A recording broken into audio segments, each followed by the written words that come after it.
PM Shri जिल्हा परिषद माध्यमिक शाळा कोकरमोहा येथील विविध लोकसहभागातून चाललेल्या कामाच्या अनुषंगाने आज आपण लोकसहभागातील 6,400 रुपयांची जी मदत आहे ते आदरणीय श्री रावसाहेब सानप कोकरमोहकर यांच्या मुलीच्या लग्न प्रित्यर्थ त्यांनी आपल्याला शाळेच्या कंपाऊंड वॉलच्या भिंतीच्या बांधकामासाठी 21 पोत्यांची एक मदत म्हणून आणि लोकसहभाग म्हणून या ठिकाणी देऊ केलेला आहे।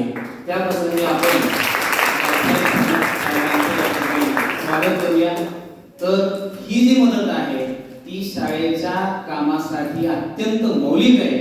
आपण त्यांच्यासाठी आणि त्यांच्या मुलीच्या पुढील आयुष्यासाठी एक मनोकामना व्यक्त करू आणि असे जे नागरिक आहेत जे शाळेच्या विविध भौतिक सुविधा उभा करण्यामध्ये मौलिक मत त्या ठिकाणी योगदान करतात त्यासाठी आपण पुन्हा एकदा त्यांचं टाळ्या वाजवून स्वागत करू।